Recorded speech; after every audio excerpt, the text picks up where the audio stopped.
ठीक है, स्क्रीन दिख रही है? हाँ दिख रही है। ठीक ठीक। तो आज हम पढ़ेंगे शार्दूल विक्रीडित छंद जो है हमारा। इसमें 19 अक्षर होते हैं। अभी तक हम 17 अक्षर तक पहुंचे थे। जो हमारा शिखरणी छंद था उसमें 17 थे और मंदाक्रांता में भी 17 ही थे। एक और छंद है जैसे हरिणी छंद है, उसमें भी 17 ही होते हैं। तो हरिणी को हम कभी बाद में देख लेंगे, इस पीडीएफ में है नहीं, वो कहीं और से देखना पड़ेगा। इसका जो लक्षण है वह है न समरसलागः षड्वेदैर् हयैर् हरिणी मता, यह उसका लक्षण है, पर उपलब्ध नहीं है। इसका श्लोक भी हम सुना सकते हैं पर अभी आवश्यकता नहीं है इतनी। शार्दुल विक्रीडित जो है यह 19 अक्षर वाला है और इसका लक्षण है सूर्यास्वैर्यदि मास। थोड़ा अलग लक्षण लिखा है इसमें, जो मैं पढ़ता हूँ वो अलग लक्षण है। सूर्यास्वैर्यदि महसजौ महसजौ ततगा शार्दूल विक्रीडितम्। पर सूर्यास्वै मसजस्ततः स गुरवः, ऐसा भी एक दूसरा श्लोक भी है, मसजस्ततः स गुरवः और शार्दूल विक्रीडितम्। ऐसा एक दूसरा लक्षण है जो मुझे याद है। सूर्यास्वैर्मसजस्ततः स गुरवः शार्दूल विक्रीडितम्। तो इसमें 17 अक्षर होते हैं, हम गिन लेते हैं। 1 2 3 4 5 6 7 और यह 8 9 10 11 12, फिर 13 14 15 16 17 18 19। ठीक है, 19 हो गए।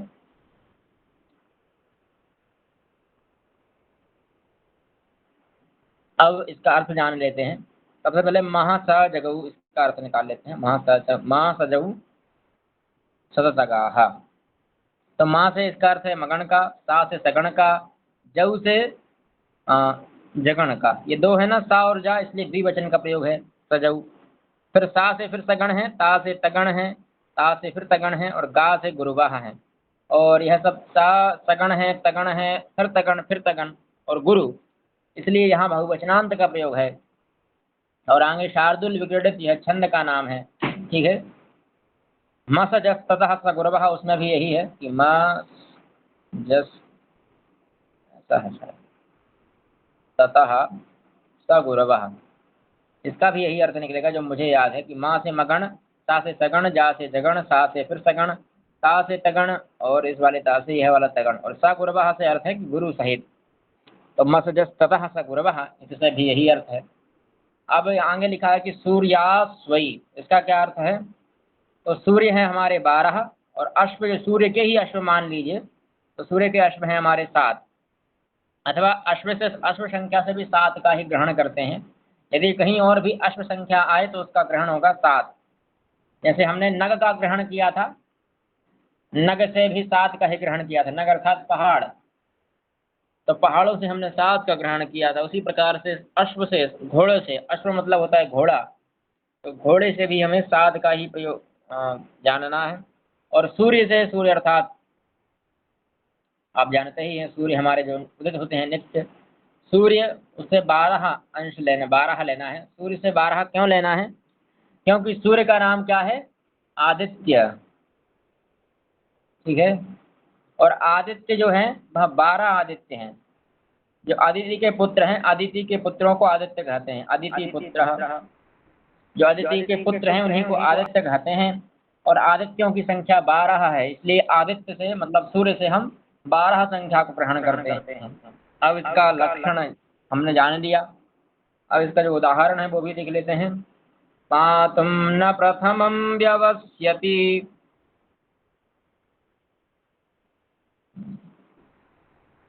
ये मैंने कभी नहीं पढ़ा है तो पढ़ लेते हैं। पातुम न प्रथमं व्यवस्यति जलम। अरे इनका ऐसे कुछ कहीं लिखा हुआ है क्या? जैसे क्या? 7 लोक है, 12 अदिति है और ऐसे, हाँ, तो मतलब लिखा तो नहीं है, पर मैं कहीं मिला तो मैं भेज दूंगा। लिखा तो नहीं मिलेगा मैसेज, लिखा मिल जाएगा वैसे एक एक के। आवाज कट रही है। हेलो, अगर आप एक की संख्या अश्व, आवाज नहीं आ रही आपकी। आपको सर्च करने पर मिल जाएगा, पर एक जगह लिखा हुआ मिलना बहुत असंभव है। मैं देख लूंगा कहीं ग्रंथ में लिखा हुआ, यह सब ज्योतिष का है। ज्योतिष के कोई ग्रंथ में अगर उपलब्ध होगा तो मैं देख कर बताता हूँ। हाँ ठीक है। जी। इसका लक्षण है पातुम न प्रथमं व्यवस्यति जलम युष्मा स्वपीतेषु नादत्ते प्रियमण्डनापि भवतां स्नेहेन या पल्लवम् आद्ये वः कुसुमं प्रवृत्ति समये यस्या भवत्युत्सवः सेयं याति शकुन्तला पतिगृहम् सवेरनुज्ञायताम्। संभवतः यह शाकुंतल का है। अभिज्ञान शाकुंतलम का जब इसमें शकुंतला शब्द आया है तो हो सकता है कि वहीं से हो, मुझे भी नहीं पता कि यह कहाँ का श्लोक है। तो इसका हमें लक्षण घटित करना है। पातुम न, तो यह पा है जो है गुरु हो जाएगा, यह भी गुरु, यह गुरु हो जाएगा। कैसे? क्योंकि पा में राज पा है आगे वाले पा में, तो वह यहाँ आ जाएगा, तो इसलिए यह गुरु हो जाएगा। पा लघु था लघु माँ गुरु हो जाएगा, उसके ऊपर अनुस्वार है इसलिए। व्या लघु, फिर वा गुरु हो जाएगा, आगे सकार है इसलिए। या लघु, ते लघु, जा लघु, ला गुरु हो जाएगा। फिर यू गुरु हो जाएगा, माँ गुरु, और वा लघु हो जाएगा। ई गुरु हो जाएगा, ते गुरु हो जाएगा। अरे अक्षर कम पढ़ रहे हैं इसमें। और वो आखिरी का गुरु तो गुरु ही रहता है, पर ये ते भी गुरु है होगा, वो गलत दिख रहा है थोड़ा। एक आध अक्षर इसमें कम है। 2 3 4 5 6 7 8 9 10 11 12 13 14 15 16 17 18। हाँ, इसमें 18 अक्षर तो हैं, एक अक्षर कोई गोल है। अब वह कौन सा अक्षर है वो हमें ढूंढना होगा। तो हम चलते हैं गूगल की ओर। Where is our Google.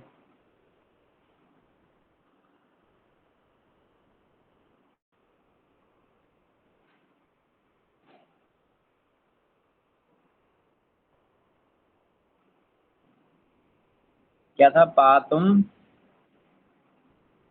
हाँ यह है पातुम न प्रथमम व्यवस्थिति जलम युष्मा सपीतेषु या है अंत में। ठीक है।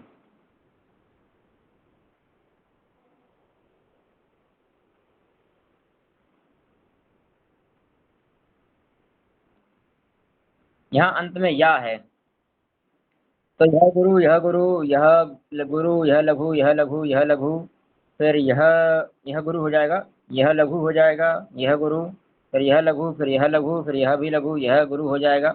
यह गुरु, यह वाला भी गुरु, यह लघु, और यह भी गुरु, और यह भी गुरु, और यह लघु, और जो या है यह गुरु हो जाएगा। ठीक है। तो यह इस प्रकार से है पातुम न प्रथमम व्यवस्यति जलम युष्मा स्वपीतेषु या, ऐसा है। ठीक है, समझ गए। अब अगला जो श्लोक, अगला पाद है, इसमें भी यह गुरु और यह भी गुरु, फिर यह लघु लघु गुरु, लघु गुरु लघु, लघु लघु गुरु, फिर गुरु गुरु लघु, गुरु गुरु लघु गुरु। ठीक है। तो ये हमारा तगण सूर्यास वही मस तथा मगण है, मगण है, मगण सूर्यास वही मस तगण जगण जस तथा, फिर हमारा सगण, फिर तगण और गुरु। कुछ कहना चाह रहे हैं क्या? नहीं नहीं। ठीक। तो यह सेकंड पंक्ति में भी हो गया, मगण सगण जगण सगण तगण तगण गुरु। ठीक है।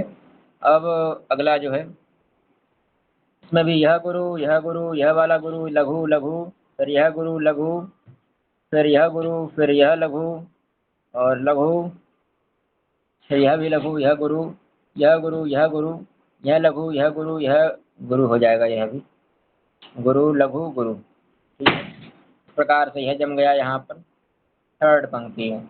और अब तो हमारी चौथी पंक्ति है, इसमें यह गुरु, गुरु, लघु, लघु,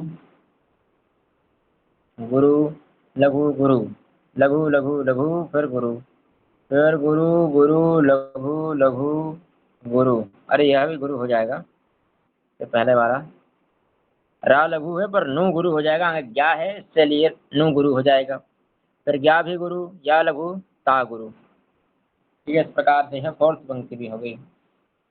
अब यह है अगला, यास्यत्यद्य शकुन्तलेति हृदयं संस्पृष्टमुत्कण्ठया कण्ठः स्तम्भितबाष्पवृत्तिकलुषश्चिन्ताजडं दर्शनं वैक्लव्यं मम तावदीदृशमिदं स्नेहादरण्योकसः पीड्यन्ते गृहिणः कथन्नुतनया विश्लेषदुःखैर्नवैः। प्रकार से यह भी संभवतः हमारे शाकुंतल का ही है, क्योंकि इसमें भी शकुंतला पद आया है। शकुंतला पद आने से यह थोड़ा लग रहा है कि शकुंतला का ही हो। यहाँ पर भी यह गुरु, यह वाला भी गुरु, यह भी गुरु, यह लघु, यह लघु, यह गुरु, यह लघु, यह गुरु, गुरु नहीं, यह लघु है, लघु, यह लघु, फिर यह लघु, फिर गुरु। शकुंतला कौन है? शकुंतला नायिका है। अभिज्ञान शाकुंतलम जो ग्रंथ है, उस ग्रंथ की नायिका का नाम शकुंतला है और नायक का नाम दुष्यंत है। और क्या है वो ग्रंथ में? उस ग्रंथ में इन दोनों की प्रेम कहानी है, शकुंतला की और दुष्यंत की। अच्छा। हाँ, शकुंतला जो है वो आश्रम में रहती है मुनि के, और जो दुष्यंत है वो राजा है, राजकुमार है, मतलब राजा ही है। वो शिकार खेलने जाता है वन में, शकुंतला को देखता है, फिर दोनों को प्रेम हो जाता है, फिर वह आपसी संयोग करते हैं। उसके बाद फिर वह उनको एक अंगूठी देकर आता है शकुंतला को, अपनी प्रिय अंगूठी राजमुद्रा, पर वह राजमुद्रा खो जाती है और दुष्यंत को श्राप मिलता है कि तुम शकुंतला को भूल जाओगे। बहुत रोचक कहानी है। फिर दुष्यंत शकुंतला को भूल जाता है। शकुंतला दुष्यंत के दरबार में जाती है तो शकुंतला को पहचानने से इनकार कर देता है। शकुंतला को एक बालक होता है जिसका नाम भरत होता है, जिसकी वजह से हमारे देश का नाम भारत है, वो भरत हुआ है। फिर उसी भरत को ले जाती है वापस और अपनी वो भी चली जाती है। फिर उसको एक दिन एक मछुआरा मिलता है, वो मछुआरा एक अंगूठी लेकर आता है, क्योंकि वो मछली जो अंगूठी थी वो नदी में गिर गई और नदी में उसको मछली ने खा लिया और मछली को मछुआरे ने पकड़ लिया। और मछुआरे ने जब मछली को काटा तो उसमें से वो अंगूठी निकल आई। उसने सोचा ये राजमुद्रा है तो राजा को लेकर आए, तो वह राजा को देने चला गया। तो राजा को फिर वह अंगूठी देखकर एहसास हुआ कि मेरी एक प्रेयसी थी बहुत पहले, उन्हें याद आ गई शकुंतला। फिर उसके बाद वह शकुंतला की खोज में निकले। शकुंतला को उन्होंने बहुत ढूंढा और उन्हें एक जगह पर मिल गई। उनका जो सुपुत्र था भरत, वह उन्हें देखते हुए मिल गया। वह शेर के दांत गिन रहा था, तो वह उसको देखकर बहुत हतप्रभ रह गए, कितना जो तीव्र बात कहाँ से हो सकता है। फिर वह रुकते हैं, उससे बातचीत करते हैं, तभी शकुंतला आ जाती है। फिर शकुंतला सब हाँ ठीक ठाक हो जाता है उनका, फिर वापस आ जाते हैं। बहुत रोचक कथा है उसमें, प्रेम भी है, श्रृंगार भी है, विरह भी है। और वह इसलिए इतनी फेमस है क्योंकि इसमें प्रकृति वर्णन भी है और साथ में एक ऋषि हैं, वह ऋषि के साथ रहती है। पर जब ऋषि उसको विदा करते हैं ना, तो ऋषि इस प्रकार से रोते हैं जैसे कोई पिता रोता है अपनी पुत्री के विदाई के समय। बहुत ही एक प्रकार से करुण रस की है। अब उसको कोई अगर श्लोक, जैसे आप कल बता रहे थे, कोई वो श्लोक अगर तीव्र उसमें गाए, जो करुण रस के श्लोक हैं, बहुत रुलाने वाले श्लोक हैं, उनको कोई तीव्र स्थिति में गाए, तीव्र आवाज में गाए, तो बहुत गलत चीज है ना। हाँ। जो आजकल यूट्यूब पर चल रहा है कि तेज आवाज में गा लीजिए तो आप बहुत अच्छे संस्कृतज्ञ मान लिए जाएंगे, बहुत बड़े पंडित मान लिए जाएंगे।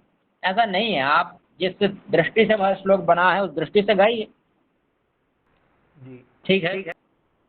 फिर यह गुरु हो जाएगा, यह लघु, यह गुरु, यह भी गुरु, और यह लघु, यह भी गुरु। इसी प्रकार से हम दो पंक्तियां छोड़ देते हैं क्योंकि यह तो फिर वैसे ही जम जाएंगे। चौथी पंक्ति देख लेते हैं, इसमें भी यह गुरु हो जाएगा, यह गुरु, यह गुरु, यह वाला भी गुरु, यह लघु, यह लघु, यह गुरु, फिर यह लघु, यह गुरु, यह लघु, लघु, लघु, गुरु, गुरु, फिर यह भी गुरु, लघु, गुरु, गुरु, लघु, गुरु। ठीक है, इस प्रकार से यह पूरा सेंटेंस बन जाएगा। अब हमारा जो है आर्य छंद है। ठीक है, आर्य छंद को हम अभी पढ़ लें या बाद में पढ़ लेते हैं? कर लो अभी। हाँ, अभी पढ़ लेते हैं। यस्याह पादे प्रथमे, यह समझ में आ गया ना शकुंतला, अरे शार्दुल विक्रीडित।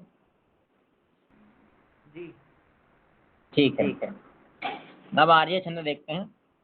आर्या का लक्षण है यस्याह प्रथमे पादे द्वादश मात्रा तथा तृतीये भी अष्टादश द्वितीये चतुर्थके पंचदश सार्या। सा मतलब वह, आर्या मतलब यह आर्या छंद होता है। यस्याह मतलब जिस छंद में अथवा जिस छंद के प्रथमे पादे और तृतीय भी, प्रथमा और तृतीया दोनों बताया है यहाँ। तृतीय भी मतलब तृतीया में तो प्रथम छंद, प्रथम कौन सा पाद है? यह प्रथम पाद और यह तृतीय पाद। इन दोनों में कितनी मात्राएं हो तो कहा 12 मात्राएं। देखिए 12 लिखा है, हाँ। दोनों में 12 ये लिखा है ना, द्वादश मात्रा तथा तृतीय। जिसके प्रथम पाद में द्वादश मात्राएं हो तथा तृतीय में भी द्वादश मात्राएं ही हो। फिर अष्टादश द्वितीय, यानी दूसरे पाद में अष्टादश हो, 18 मात्राएं हो। चतुर्थ के पंचदश, चतुर्थ पाद में 15 मात्राएं हों। सार्या वह आर्या छंद होता है।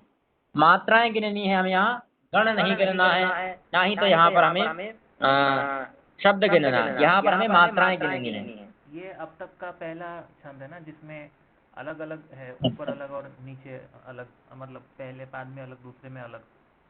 जी हाँ, जी हाँ, ये विषम पाद है, विषम वृत्त है। हाँ हाँ। इसके चारों पादों में अलग अलग मात्राएं हैं, इसलिए विषम वृत्त है। ठीक है, तो और कौन से होते हैं ऐसे? ऐसे बहुत सारे हैं। ऐसा जैसे दो, जिनके दो पादों में भी अलग अलग होते हैं, रथोत्तता है इत्यादि, और पुष्पिताग्रा है, सुंदरी है। ऐसे और भी छंद हैं जो बड़े बड़े छंद हैं, जिनका प्रयोग बहुत कम होता है। आर्या छंद का भी प्रयोग बहुत कम होता है, पर क्या छंद की दृष्टि में अधिक प्रयोग में यही आता है। वैसे अगर कभी जब प्रयोग करते हैं कोई छंद वाला, मात्रिक छंदों में यह सबसे जो है प्रसिद्ध छंद है। जैसे वार्णिक छंदों में अनुष्टुप का नाम आता है, वैसे मात्रिक छंदों में आर्या का नाम आता है। मात्रिक छंदों में आर्या को बहुत प्रसिद्ध छंद माना गया है। ठीक है। तो इसके प्रथम पाद में और तृतीय पाद में होनी चाहिए 12 मात्राएं, अष्टादश मात्राएं होनी चाहिए द्वितीय में, और चतुर्थ पाद में होनी चाहिए पंचदश 15 मात्राएं। उसको कहते हैं आर्या छंद। यही उसके अर्थ में लिखा है। इसमें गण के द्वारा छंद का नियंत्रण ना होकर मात्राओं से होता है। और प्रथम तृतीय में 12, चौथे पाद में 15 मात्राएं होती हैं, और तृतीय पाद में, अरे दूसरे पाद में 18 मात्राएं होती हैं। ठीक है, एक उदाहरण भी है कि अज्ञ सुखमाराध्य सुखतरमाराध्यते विशेषज्ञ ज्ञानलब्धुर्विदग्धम ब्रह्मापि नरम नरंजयति। यहाँ पर यह भी नीति शतक का श्लोक है, और नीति शतक मैंने पढ़ा है इसलिए मुझे सब पता है। नीति शतक में तो आ हमारा गुरु हो जाएगा, ज्ञा भी हमारा गुरु हो जाएगा, सु लघु खा लघु, माँ गुरु हो जाएगा, रा गुरु, और ध्या जो है वह भी गुरु हो जाएगा। ठीक है, अब हमें देखना यह है कि जो आई लिखा है, इस आई का मतलब है एक, और जो एस लिखा है इसका मतलब है दो। ठीक है, तो जहाँ एस लिखा है वहाँ आप दो दो मान लीजिए। तो दो एस हैं तो कितने हो गए? 4। फिर दो एल हैं, इनका मतलब 4 2 6, फिर 2 8, फिर 2 10 और 2 12, तो 12 मात्राएं हो गई यहाँ। ऐसा ही हमारा इसमें भी है। सु लघु ख लघु त लघु रा लघु, माँ गुरु रा गुरु, फिर या लघु ते गुरु, वी लघु शे गुरु, शा लघु और ज्ञाह गुरु। अच्छा, शाह भी गुरु हो जाएगा क्योंकि आगे संयुक्ताक्षर है, इसलिए शाह भी गुरु, और ज्ञाह तो गुरु है ही। इसमें भी वही करना है कि आपको संख्या गिननी है। तो 4 लघु हैं तो 4 यह हो गए, फिर 4 2 6, 2 8, 1 9, 9 और 2 11, 1 12, 12 और 2 14, 2 16, 2 18। तो इसमें हो गई हमारी 18 मात्राएं। ठीक है, अब है हमारा ज्ञान लघु दीर्घ तो इसमें भी यह लघु, यह गुरु, यह लघु, यह लघु, यह लघु। फिर दू गुरु हो जाएगा, अंग संयुक्ताक्षर है, रेफ है इसलिए। बी लघु, डा गुरु, धम गुरु। अब इनको भी उसी प्रकार से जमा लीजिए। 2 और 3 5, 5 और 2 7 और 1 8, 8 और 2 10 और 2 12। तो यह भी हो गई यहाँ पर 12 मात्राएं। अब चतुर्थ पाद में देखिए, चतुर्थ पाद में 15 मात्राएं चाहिए हमारे लिए। ध्यान दीजिएगा, यहाँ ब्रह्मापि रूप है, ब्रह्मापि ऐसा लिखा है। बड़ा आ है यहाँ पर, छोटा आ लिख दिया है हम लोगों ने, तो वह हम उसको दीर्घ मानेंगे। तो ब्रा गुरु हो जाएगा, हा भी गुरु, महा बचेगा वैसे तो, माँ तो वह भी गुरु। टी लघु, ना लघु, रा गुरु हो जाएगा, ना लघु, रा गुरु हो जाएगा, जा लघु, या लघु, और ती भी गुरु हो जाएगा क्योंकि विकल्प है ना। जी अंत का जो वर्ण है वह विकल्प से गुरु होता है, इसलिए यह गुरु हो जाएगा। और रंजयति ऐसा लिखा है, अब वो उन्होंने ऐसा कर दिया है उसको। यहाँ पे गिन लेते हैं, 2 और 2 4, 4 और 2 6, 2 8 और 1 9, 9 और 2 11, 11 और 2 13, 13 और 2 15। तो यह हुई 15 मात्राएं। ठीक है। इसमें नहीं, लगन मगन वगैरह वो सब चीजें नहीं, इसमें गण सिस्टम नहीं, इसमें सिर्फ मात्राएं गिननी है आपके लिए। तो आगे पीछे कैसे भी हो सकता है ये? हाँ, आगे पीछे कैसे भी हो सकते हैं, बस एक पाद में मात्राएं होनी चाहिए उतनी ही। जैसे इस वाले पाद में सिर्फ 12 ही मात्राएं होनी चाहिए, इसमें भी 12 मात्राएं होनी चाहिए, इसमें 18 और इसमें 15। ना इनसे कम हो ना इनसे ज़्यादा हो। फिर आप जो भी अक्षर जहाँ भी हो, कुछ भी हो, कोई दिक्कत नहीं। बस क्रम यही रहना चाहिए कि पहले में 12, दूसरे में 18, तीसरे में 12, चौथे में 15। बाकी आपको जो जहाँ जमाना है उसमें कोई दिक्कत नहीं है। और ये जो है ना हम्म। तो इसको अगर से आ की मात्रा ना भी हो तो भी वो गुरु में आएगा या लघु में आएगा वो? कौन? ये पहला अक्षर जैसे क्या उच्चारण करते हैं इसको? हाँ, या जो है वह लघु में ही आएगा। अगर लघु मात्रा लगी है उसमें तो लघु में आएगा, और दीर्घ मात्रा लगी है तो दीर्घ में आएगा, गुरु में आएगा। नहीं, ये पहला अक्षर, ये आ वाला, ये आ, नहीं उसके नीचे ये न्य, द्य, ग्य। ये हाँ, इसी का मैं कह रहा हूँ कि अगर ये ऐसा लिखा है तो लघु में आएगा, पहला अक्षर है तो। नहीं, ये 2 अक्षरों को मिलके बनता है शायद ना? हाँ, मिलकर बनता है, पर अगर पहला अक्षर है तो। अच्छा अच्छा, हाँ ठीक है। पहले अक्षर के लिए कोई नियम नहीं है ना। पहला अक्षर है तो फिर वो लघु ही रहेगा, भले ही वो त्रा हो, चाहे जैसे बहुत सारे संयुक्त अक्षर है ना, त्रा है, क्षा है, अथवा ज्ञा है, श्रा है, तो ये अगर पहले आ गए ना तो ये लघु ही माने जाएंगे। कल आपने बताया था ना कि जैसे विकल्प जो है वो सिर्फ आखिरी के अक्षर के लिए ही माना जाता है, पहले के अक्षर के लिए ऐसा कुछ नहीं है करके, वो गुरु भी हो सकता है। जी हाँ, पहले अक्षर के लिए कोई विकल्प नहीं है। हाँ, तो वो फिर लघु भी तो हो सकता है ना? नहीं, लघु और गुरु कुछ भी हो सकता है वो। नहीं, विकल्प से होता है ना। अगर लघु गुरु हम मानते, मन से नहीं मान सकते है ना, वो तो जिस प्रकार से होगा उसी प्रकार से हम उसको कहेंगे। अच्छा जी, जैसे एक उदाहरण दे दूं मैं आपके लिए, जैसे ज्ञानम शब्द है ना, तो यहाँ पर जो ज्ञा है, इस ज्ञान, मान लीजिए ज्ञानम में पहला पाद यहीं से शुरू हो रहा है, ज्ञानम सुखम आराध्या। हाँ, तो यहाँ हम कर देते हैं ज्ञा, मान लीजिए गुरु हो जाएगा। क्यों हो जाएगा? क्योंकि यहाँ पर आ लगा है ज्ञा में। हाँ ठीक है। और यदि यह छोटा गुरु होता, जैसे कुछ और लिखा होता कि ज्ञा से कुछ और लिखा होता, ज्ञा, और आगे मान लीजिए कुछ ऐसा होता, तो इस विसर्ग का हो जाता लोप। ठीक है। हाँ हाँ अब लोप हो गया है, विसर्ग ज्ञा एव, यानी विद्वान के समान, इसका अर्थ है विद्वान के समान। तो यहाँ पर यह ज्ञा पहला पद है, ज्ञा एव सुखमाराध्य, ऐसा कर लीजिए। तो यहाँ इसको हम लघु मानेंगे। ठीक है। ठीक है। और अगर यह कुछ ऐसा प्रकार से लिखा है कि अज्ञ जो लिखा है, अज्ञ, मान लीजिए मध्य में लिखा है, बस अभी यहाँ मध्य में ही है, आ तो पहले आ चुका है, उसके बाद ज्ञा बाद में आ रहा है। तो अज्ञ मान लीजिए यहाँ कुछ और लिखा है, सुखम अज्ञ, ऐसा लिखा था। तो यहाँ पर माँ क्या है? लघु है ना। जो आ है वह छोटा वाला आ है ना, लघु है, हाँ उसको हम लघु मानेंगे। पर आगे ज्ञा है, संयुक्ताक्षर है, तो इसको गुरु हो जाएगा। हाँ ठीक है। संयुक्ताक्षर का आदि वर्ण गुरु हो जाता है, ये तो आप जानते ही हैं। जी जी। तो उस दृष्टि से हमारा यह जो आ है यह भी गुरु हो जाएगा। और फिर यहाँ बचेगा यहाँ, ये वाला यहाँ, क्योंकि जा और यहाँ से मिलकर बनता है यह।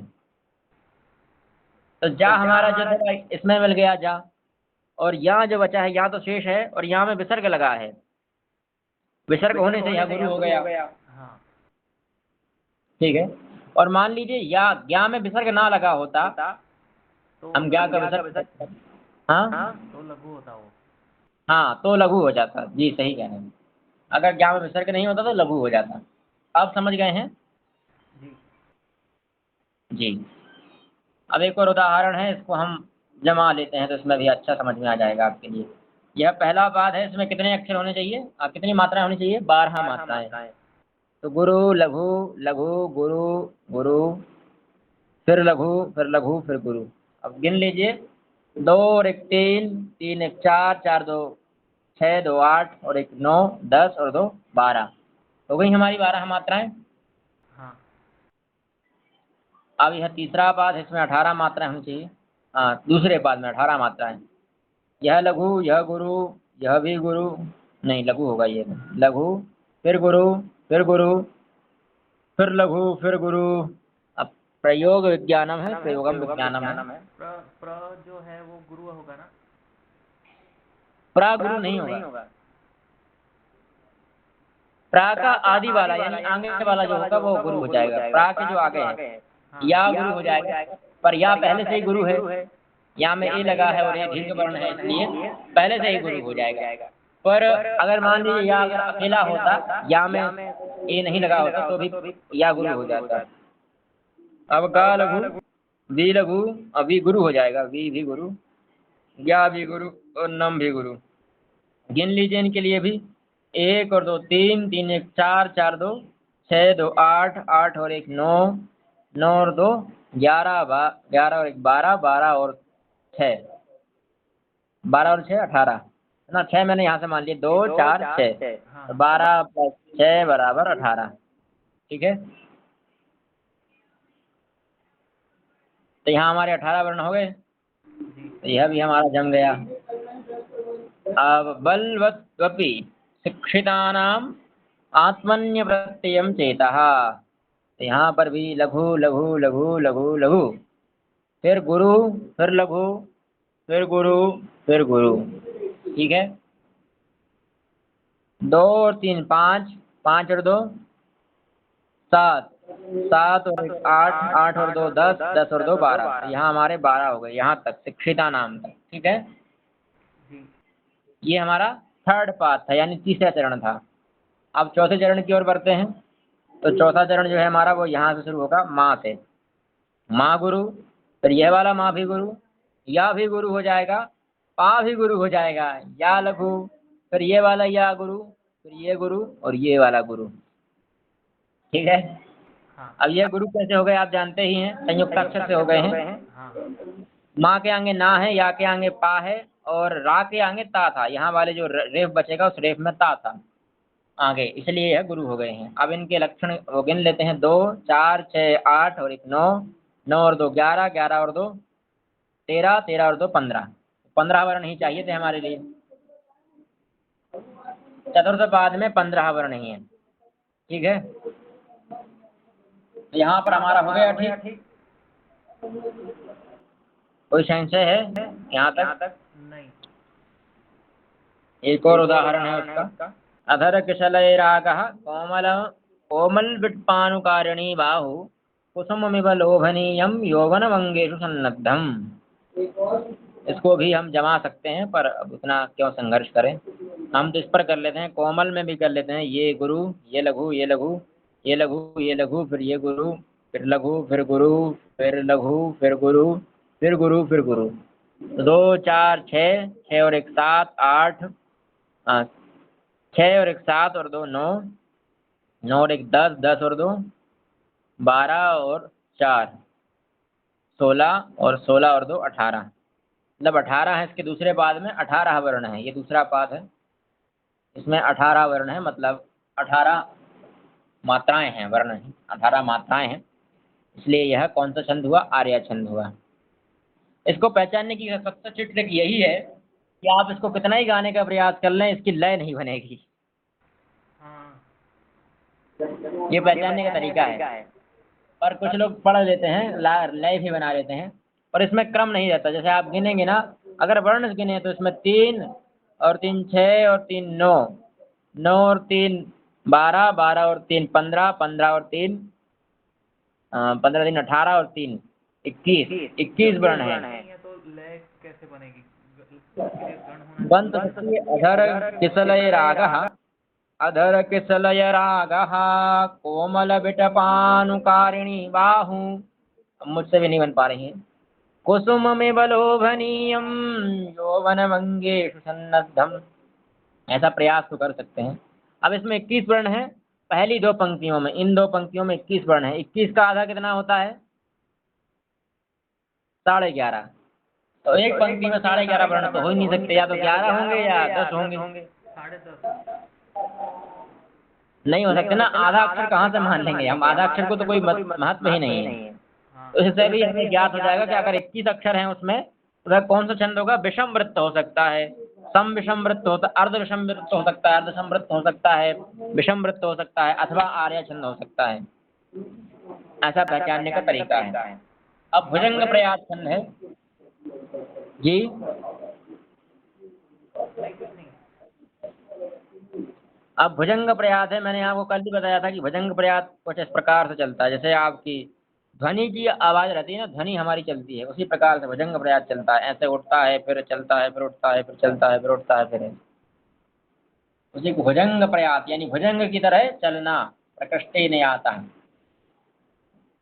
यातम। अब भुजंग प्रयातम चतुर्भिर्यकारे, भुजंग प्रयातम चतुर्भिर्यकारे, यकारा में मतलब यमाता, यगण। इसका सबसे सरल है कि यगण है, और यगण का क्रम क्या होता है? लघु फिर गुरु फिर गुरु, यानी आपको यही जमाना है 3 बार। चतुर्भी मतलब 4 बार केवल यगण। ये देखिए, 1 बार, फिर 2 बार, फिर 3 बार, फिर 4 बार, यानी 4 बार यगण होगा तो भुजंग प्रयात छंद हो जाएगा। भुजंग प्रयातम चतुर्भिर यकारी, बहुत सरल छंद है ये यगण हो गया, ये यगण, ये यगण, ये यगण, बहुत सरल है। धनैर्निष्कुलीनाः कुलीना भवन्ति, धनैरापदं मानवानिस्तरन्ति, धनेभ्यः परो बान्धवो नास्ति लोके, धनार्जयध्वं धनान्यर्जयध्वं। धन की जय हो, धन की जय हो। धन से निष्कुलीन जो है, धन से जो धन में निष्कुलीन व्यक्ति भी कुलीन हो जाता है धन से, धन के द्वारा। धन से आपदा में मानव जो है निस्तारित होते हैं, यानी पार पा लेते हैं आपदा से। धनेभ्यः परो बांधवो नास्ति लोके, यस्मिन् लोके अस्मिन् लोके धनेभ्यः परो बांधवः ज्ञातः ज्ञातयः कोऽपि नास्ति। जो धन के समान कोई भी हमारा बंधु नहीं है। यहाँ धन की बड़ाई हुई है, बहुत सुंदर श्लोक है ये। कलयुग की भी इसमें बड़ी सच्चाई लिखी है। ठीक है, अब हम इसमें छंद जमा लेते हैं। तो धा हमारा लघु, अब यहाँ से गण चालू हो गए हैं हमारे, बस वही एक था मात्रा वाला, बाकी सब गण में ही है। तो मात्रा वाला तो चला गया, अब सब गण वाले ही हैं, तो इसमें गण ही जमाना है। तो यह लघु, यह गुरु हो जाएगा, यह भी गुरु, नी, अरे नी गुरु, कु लघु हो जाएगा, ली गुरु, नाह गुरु, फिर कु लघु, ली गुरु, ना गुरु, भा लघु, बा गुरु, ती गुरु। ठीक है, ती विकल्प से गुरु हो गया। इसी प्रकार से धनैरापदम, इसमें भी यह लघु, फिर यह गुरु, फिर यह गुरु, फिर यह लघु, फिर यह गुरु, फिर गुरु, फिर लघु, फिर गुरु, फिर गुरु, फिर लघु, फिर गुरु, फिर गुरु। अब देख लीजिए आप, यगण यगण यगण यगण, इसी प्रकार से नीचे भी यगण यगण यगण यगण, वही क्रम रहेगा। यहाँ पर भी लघु गुरु गुरु, लघु गुरु गुरु, लघु गुरु गुरु, लघु गुरु गुरु। फिर लघु गुरु गुरु, लघु गुरु गुरु, लघु गुरु गुरु, लघु गुरु गुरु। यगण यगण यगण यगण, ठीक है, वही क्रम है, बस इसमें 12 मात्राएं हैं। 4 गण हैं, 1 गण, 2 गण, 3 गण, 4 गण। और एक गण में 3 मात्राएं 3 वर्ण होते हैं, मात्रा नहीं वर्ण होते हैं। तो 4 तिया 12, तो 12 इसमें टोटल वर्ण हो गए। अभी मात्रा पढ़कर आ रहे हैं तो मात्रा ही याद आ रही हैं। अरे यहाँ वर्ण है, ठीक है, इसमें लिखा भी होगा, कहाँ गया ये इसका, ये है 12 वर्ण होते हैं इसमें। 4 यगण होते हैं और 12 वर्ण होते हैं। 6 वर्णों के पश्चात यति दी जाती है, विराम दिया जाता है। तत्र ऐच्छिक है, आपको विराम देना है कि नहीं देना है वो तो आपके ऊपर है, क्योंकि इसमें विराम देना संभव भी नहीं है कहीं जगह पर। तो धनई निष्कुलीना, यहाँ तो रुक जाएंगे आप। धनईरापदम माँ, अब यहाँ माँ पर कैसे रुकेंगे? फिर धनेभ्या परोवा, फिर यहाँ भी नहीं रुकना संभव है। धनाढ्य यहाँ पर रुक सकते हैं आप। ये अर्थ के जी, ये अर्थ के ऊपर भी डिपेंड करता होगा ना कि वहाँ पे रुकना है या नहीं रुकना है करके। नहीं, अर्थ से कोई मतलब नहीं है, वो तो छंद के जो जितने बड़े छंद है ना, ये छोटे छंदों पे कोई असर नहीं है। जो 15 अक्षर से छोटे छंद है ना, जिनमें 15 अक्षर तक होते हैं, अतः 15 से नीचे होते हैं, मान लीजिए 14 अक्षर तक जो छंद है, उनमें रुकने के नियम बहुत कम मिलेंगे। पर 15 से जो ऊपर के होंगे अथवा 15 अक्षर के होंगे, 15 प्लस जो हैं, जिनमें 15 प्लस अक्षर होते हैं, वहाँ रुकने के नियम होते हैं। क्योंकि लगातार गाना एक अच्छी कला होती है, पर उसमें रुकना भी एक अच्छी कला है। जैसे कोई इतना लंबा खींच पाता है, कोई नहीं खींच पाता है, तो इसलिए रुकने की एक कला होती है, उसको यति कहते हैं।